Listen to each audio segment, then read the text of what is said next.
Kim Cho pinasalamatan si Barbie Soo sa makulay na kabataan. Inalala ni Kim Cho, ang kapamilya star at host ng It's Showtime, ang kanyang pagmamahal sa sikat na Asian series na Meteor Garden, na pinagbidahan ng yumaong aktres na si Barbie Soo. Sa kanyang pinakabagong post sa X noong Lunes 3 ng Pebrero, binalika ni Kim ang mga magagandang alaala mula sa kanyang kabataan. Kung saan ang panonood ng nasabing serye ay isa sa mga bagay na nagbigay saya at kulay sa kanyang mga araw. Ibinahagi ni Kim sa kanyang post kung paano siya naging abala sa panonood ng Meteor Garden tuwing tapos na ang kanyang klase. Ayon sa kanya, madalas siyang magmadali umuwi mula sa paaralan upang makapanood ng mga episode ng Meteor Garden. Kung sakaling hindi siya makauwi agad, pumupunta siya sa isang carinderia malapit sa kanilang school para mapanood ang susunod na episode.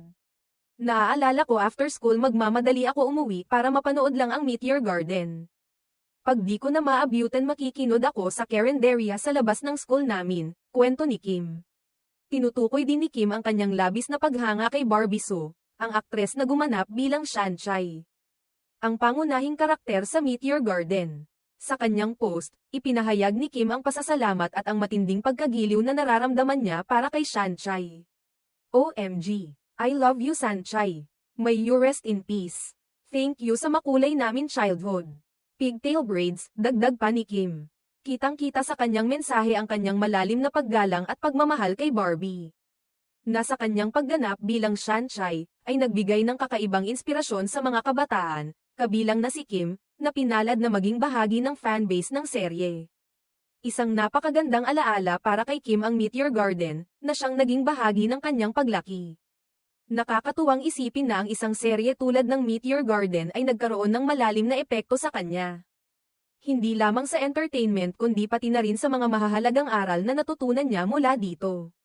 Sa isang banda, nagpapakita ito ng koneksyon ng mga tao sa iba't ibang henerasyon at kung paano ang isang programa ay maaaring magtaglay ng mga positibong alaala sa bawat isa.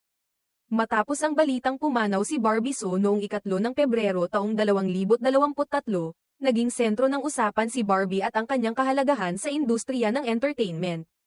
Kinumpirma ng nakababatang kapatid ni Barbie ang kanyang pagpanaw dahil sa mga komplikasyong dulot ng influenza. Ang pagpanaw ni Barbie ay nagdulot ng matinding kalungkutan sa kanyang mga tagahanga. Kasama na si Kim, na nagbigay ng isang heartfelt tribute sa social media.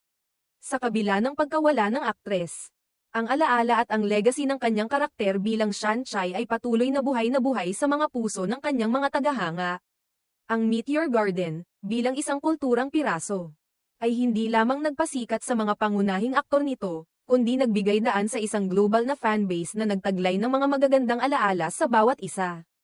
Ang serye, na tumatalakay sa mga kwento ng kabataan, pagmamahal, at pagsubok, ay nanatili sa mga puso ng marami, kasama na ang mga tulad ni Kim Cho na pinapahalagahan ang bawat sandali ng kanilang kabataan.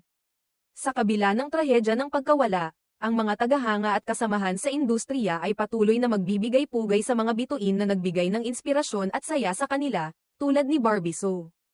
Sa pamamagitan ng kanyang mga karakter at ang kanyang ginampanang papel sa Meteor Garden, naiwan niya ang isang hindi matitinag na marka sa industriya at sa mga puso ng mga tao. Tulad na lamang ni Kim Cho.